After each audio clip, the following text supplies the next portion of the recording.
लोकदल के साथियों ने, राष्ट्रीय लोकदल के राष्ट्रीय नेतृत्व ने ईमानदारी के साथ पिछले चुनाव में समाजवादी पार्टी का साथ दिया।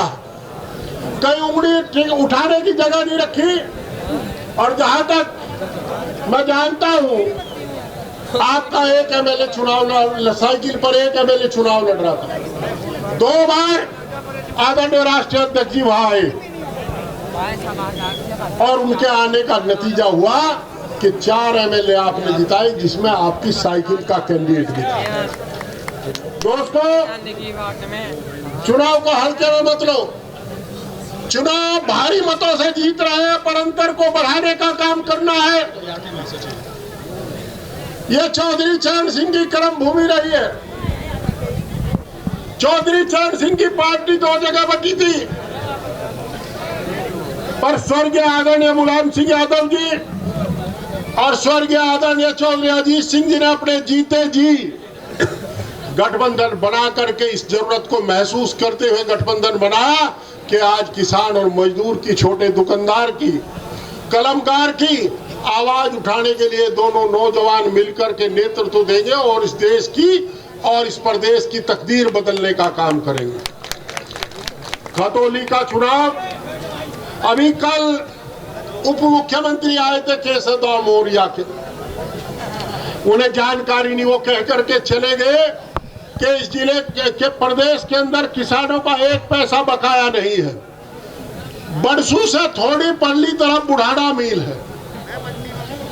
अभी पंकज बता रहा था कि 550 करोड़, भाई अशरफ जी ने बताया 550 करोड़ तो सब लिए बकाया, 100 करोड़ से ज्यादा बुढ़ाना शुगर मिल पे बकाया।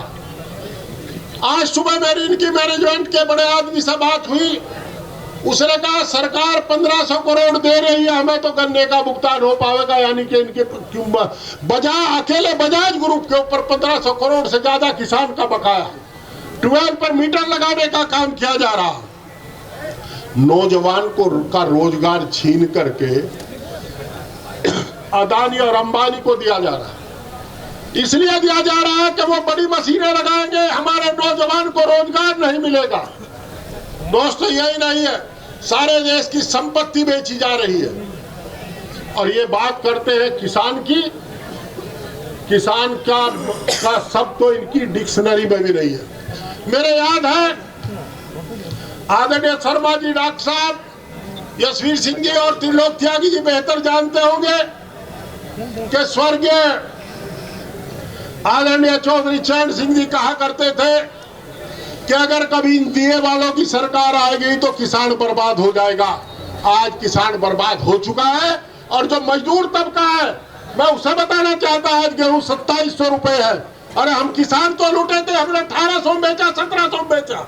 आज 2700 खरीद रहे हैं। जब तक गेहूं की फसल आएगी आप 3000 से ऊपर का गेहूं खरीदेंगे। ये हाल है।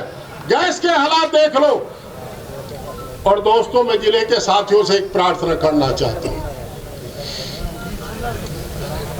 आपको इस चुनाव को रणभेदी समझ करके लड़ना, अस्तित्व का चुनाव समझ करके लड़ना। इतने कार्यकर्ता तीनों पार्टियों के पास हैं। मैं चुनाव संचालन समिति से भी अनुरोध करना चाहता हूं, क्या प्रॉब्लम है आपके सामने? आप हर न्याय पंचायत पर 10-10 आदमी बैठाइए और उन्हें कहिए कि चुनाव में आप इन 5 गांव 6 गांव को देखोगे, वही जाकर के लोगों से अनुरोध करोगे। हम केवल अनुरोध कर सकते हैं, प्रार्थना कर सकते हैं। वोट दिलाने का काम तो हमारा बूथ का, गांव का आदमी करेगा। अगर हम उसे सम्मान देंगे तो उत्साहित रहेगा, और अगर हम उसकी अनदेखी करेंगे तो उत्साहहीन होकर के बूथ तक नहीं जाएगा। बार बार सवाल उठता है कि मुसलमान वोट परसेंटेज कम करेगा। मैं मजहब इस्लाम का मानने वाला नहीं हूं, मैं हिंदू धर्म को मानता हूं, पर राजनीति के 44 साल मुसलमानों के बीच में रह करके गुजारे हैं।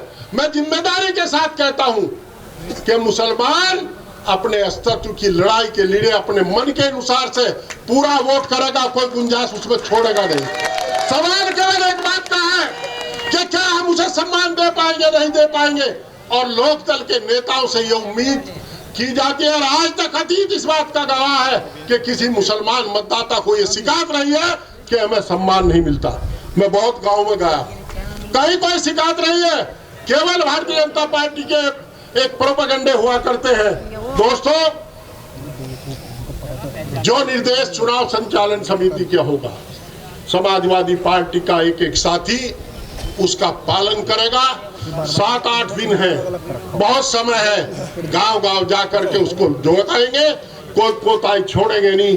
और मुझे उम्मीद है कि जीत का अंतर इतना होगा कि भारतीय जनता पार्टी का अहंकार चकनाचूर होगा। और जो लोग इसे सेमीफाइनल बताते हैं वो भूल जाते हैं वो कह क्या रहे हैं। वो तो फाइनल में पहले से ही है। सेमीफाइनल में तो जब मदन भैया जीतेगा तभी तो हम लोग जाएंगे सेमीफाइनल। वो पहले मान चुके हैं कि फाइनल में तुम्हारी पकड़ इन्हीं लोगों से होनी है।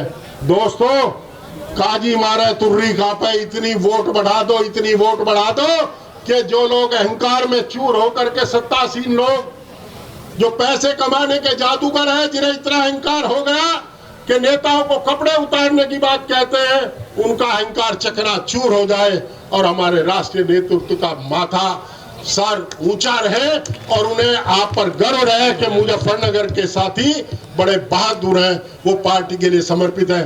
बहुत बहुत धन्यवाद।